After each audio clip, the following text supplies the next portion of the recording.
Today we'll be painting again to make flowers for our Andy Warhol inspired pictures. You'll get a paper that looks like this.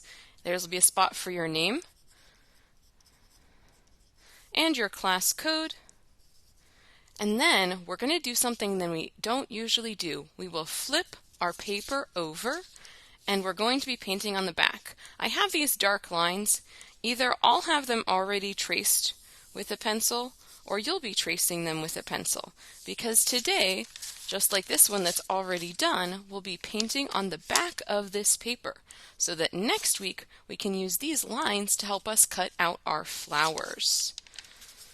When I'm painting with my brush, I want to remember to be gentle with the paintbrush and make sure that I'm using only the very front of the bristles and not smashing it. Remember, we can paint gently and do a nice job. You might get a little paint palette like this. When we're using our paint palette today, we're just going to barely touch the paint. This is different paint than we used last week. This is liquid tempera paint. And I'm going to brush and paint all over each of these rectangles with one color. I want to try to fill the whole rectangle so that I'm covering that whole flower shape.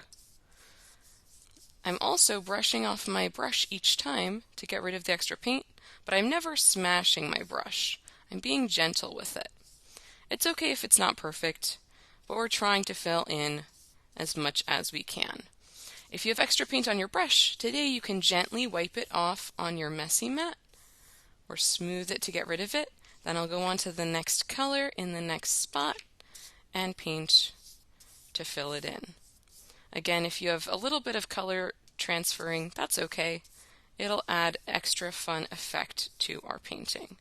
I'm going to try to go to the edges, and then with my extra paint, I'm going to gently wipe on the messy mat. Next color, till I fill in all 4 boxes. When I'm done painting all 4 boxes, I will listen really carefully to directions, because this is actually just the first part of what we're doing today. So you'll need to do your best listening to know how to get ready for the next step. The next step today is going to be printing grass on our beautiful painted papers from last week. So I've got my green and blue, or green and blue and purple side up, and I'm going to use this little shape of cardboard to print some grass. If I flip it over, it looks kind of like a bunch of grass. So I'm going to hold it at the top, and then I'll take the cardboard and stamp it in the paint, and then stamp it on my paper. You might need to take turns and share as you're sharing the paint. We may even need to share the stencils. So we'll use our words and work together and take turns. If we're sharing the stencil, I might stamp once, then gently balance this in here, and communicate with who's going to get to use it next. In addition to using yellow paint for the grass, I might also get to use some blue paint for the grass. You might notice that as you're painting, the yellow and blue are going to mix together and create green. So that's fun to experiment with.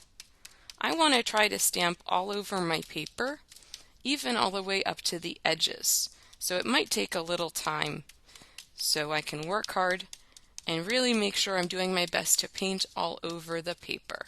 I'm trying to get the paint really only on the paper. If a tiny bit gets on the placemat, that's okay. But my hands are pretty clean because I'm holding the stencil. Are my fingers touching the paint? No, just the stencil or the stamper should be touching the paint.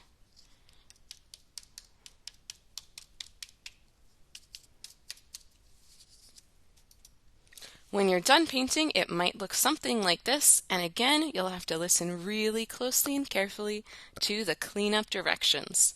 I hope you enjoy painting and stamping today.